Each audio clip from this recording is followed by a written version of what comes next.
Hello, అరుణాచలంలో గిరి ప్రదక్షిణ ఎలా చేయాలో చూద్దాం రండి. గిరి ప్రదక్షిణ అనేది ఒక కొండ చుట్టూ 12 కిలోమీటర్స్ చేయాలి. చెప్పులు లేకుండా చేయాలి. ఎక్కడి నుంచి అయితే స్టార్ట్ చేస్తామో మళ్ళీ తిరిగి వచ్చి మనం అక్కడే ఏం చేయాలి గిరి ప్రదక్షిణ. ప్రజెంట్ మనం రాజగోపురం నుంచి చేస్తూ ఉంటే మళ్ళీ రాజగోపురం దగ్గరే వచ్చి ఏం చేయాలి. చాలామంది రాజగోపురం దగ్గర నుంచి చేస్తూ ఉంటారు. చెప్పులు లేకుండా చేయాలి కాబట్టి కొంతమంది సాక్స్ వేసుకొని కూడా చేస్తూ ఉంటారు. గిరివలం ఇలా రోడ్డు మీద మనం 12 కిలోమీటర్స్ చేస్తూ ఉంటాము. ఈ 12 కిలోమీటర్స్లో సప్తలింగాలు అంటే 8 లింగాలు దర్శనం చేసుకుంటూ ఉంటాము. అలాగే ఇంకా చాలా అమ్మవారి టెంపుల్స్ కానీ, రమణ మహర్షి ఆశ్రమం కానీ, మోక్ష మార్గం కానీ ఇలా చూస్తూ ఉంటాము.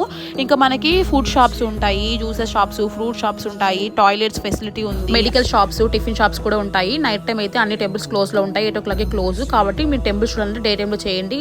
కానీ మీరు డే టైంలో అయితే ఎండ ఎక్కువ ఉంటుంది కాబట్టి నైట్ టైం పీస్ఫుల్గా ఉంటుంది కాబట్టి నైట్ టైం ప్రిఫర్ చేయండి. ఇంకా అన్ని చూసుకొని మంచిగా దర్శనం చేసుకొని రాజగోపురం దగ్గర తిరిగి మళ్ళీ ఎండ్ చేసేది. ఇది గిరి ప్రదర్శన యొక్క డీటెయిల్స్. ఇంకా మీకు ఏదైనా కావాలంటే కామెంట్ చేయండి. Do subscribe my channel.